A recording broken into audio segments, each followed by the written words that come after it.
अस्सलामुअलैकुम। खैर मकदम है फिर से आपका हमारे YouTube channel Khan education hub पर। आज के अपने इस वीडियो का टॉपिक होगा मिर्ज़ा असदुल्ला खां गालिब। इस वीडियो में हम गालिब की हालत ज़िंदगी और गालिब की हालत ज़िंदगी से बनने वाले अहम सवालों के बारे में जानेंगे। ये वीडियो दूसरे वीडियो की मुनासबत थोड़ा बड़ा होगा, तो वीडियो में शुरू से आखिर तक ज़रूर बने रहे। अगर वीडियो पसंद आए तो चैनल को सब्सक्राइब करें और अपने दोस्तों के साथ शेयर करें। बात करें हम मिर्ज़ा असदुल्ला खां गालिब की। गालिब की पैदाइश 1797 में आगरा में हुई। गालिब की पैदाइश कब हुई? 1797। कहाँ हुई? आगरा में। गालिब का असल नाम मिर्ज़ा असदुल्ला खां था। गालिब का असल नाम क्या था? गालिब का असल नाम था मिर्ज़ा असदुल्ला खां और इनका तखल्लुस है गालिब। मिर्ज़ा असदुल्ला खां का तखल्लुस क्या है? गालिब। गालिब ने जब लिखना शुरू किया तब वह असद तखल्लुस इस्तेमाल करते थे। कौन सा तखल्लुस? असद। जब उन्होंने लिखना शुरू किया तब वह असद तखल्लुस इस्तेमाल करते थे, फिर उन्होंने गालिब तखल्लुस अपना लिया। अभी वह बच्चे थे कि इनके वालिद का इंतकाल हो गया। जब गालिब 5 साल के थे, कितने साल के? 5 साल के, तब इनके वालिद अब्दुल्ला बेग का इंतकाल हो गया। जब गालिब 5 साल के थे तब इनके वालिद, जिनका नाम अब्दुल्ला बेग है, इनका इंतकाल हो गया। अब्दुल्ला बेग का इंतकाल 1802 में राजस्थान के राजगढ़ नामक जगह पर एक युद्ध हुआ। इस लड़ाई में असदुल्ला खां गालिब के वालिद अब्दुल्ला बेग का इंतकाल हुआ। कब हुआ? 1802 में, जब गालिब 5 साल के थे।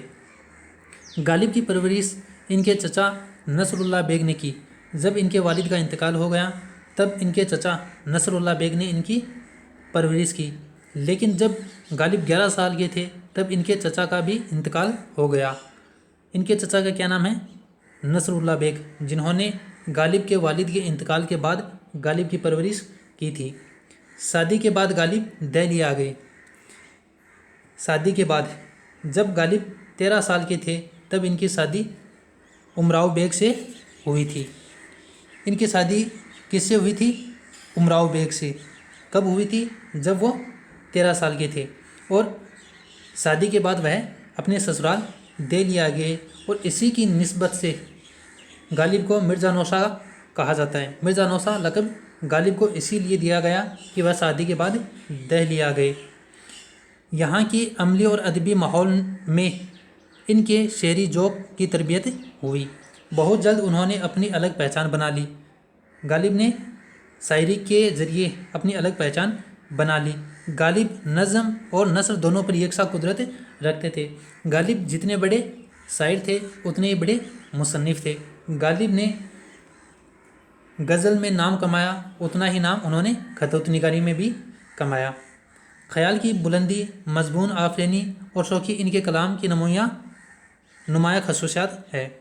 इनकी शायरी में इंसान के वजूद और इसकी दुनिया के गहराई मसाइलों का बयान हुआ। उन्होंने अपनी शायरी में इंसान के वजूद और दुनिया के गहरे मसलों मसाइल का बयान किया है।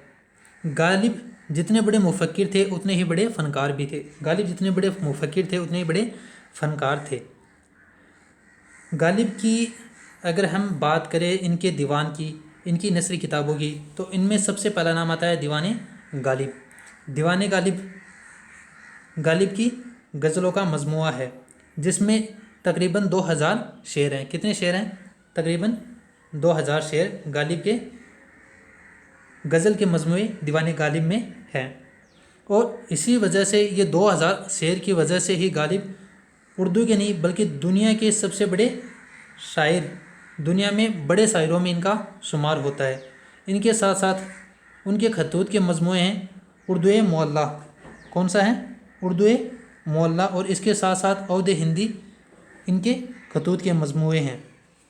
गालिब के खतूत के मजमुए के क्या क्या नाम है? उर्दू मुअल्ला और औद हिंदी। उर्दू मुअल्ला है वो 1869 में शाया हुआ, 1869। वहीं औद हिंदी है वो 1868 में शाया हुआ। कब हुआ? 1868 में। औद हिंदी कब हुआ? 1868। और उर्दू मुअल्ला है वो 1869 में शाया हुआ। गालिब ने इसके साथ साथ एक डिक्शनरी लुगत भी लिखी जिसका नाम था काते बुरहान। क्या नाम था? काते बुरहान। गालिब ने काते बुरहान के नाम से एक डिक्शनरी भी लिखी। किस नाम से? काते बुरहान के नाम से गालिब ने एक डिक्शनरी लिखी। उनकी एक तसनीफ़ है जिसका नाम है दस्तबू।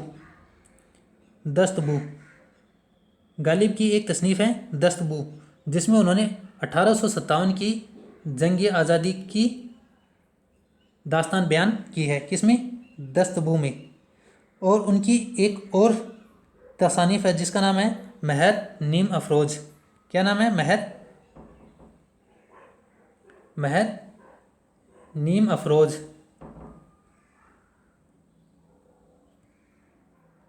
महर नीम अफरोज इनकी एक दूसरी मशहूर तसनीफ़ है जिसमें तैमूरलंग से लेकर हुमायूं तक के काल का वर्णन है। महर नीम अफरोज तसनीफ़ किसकी है? गालिब की। गालिब के बारे में मशहूर कौल हैं, वो है, पहला कौल है रशीद अहमद सिद्दीकी का। किसका है? रशीद अहमद सिद्दीकी का। रशीद अहमद सिद्दीकी ने इसके बारे में कहा था कि मुग़लों ने हिंदुस्तान को 3 चीज़ें दी है। रशीद अहमद सिद्दीकी का कौल है कि मुग़लों ने हिंदुस्तान को 3 चीज़ें दी है। कौन कौन सी? पहली चीज़ उर्दू दी है, दूसरी चीज़ ताजमहल और तीसरी गालिब।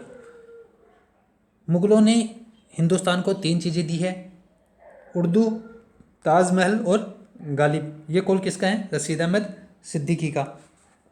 वहीं एक और मशहूर मुसन्निफ़ हैं जिनका नाम है अब्दुल रहमान बिजनौरी।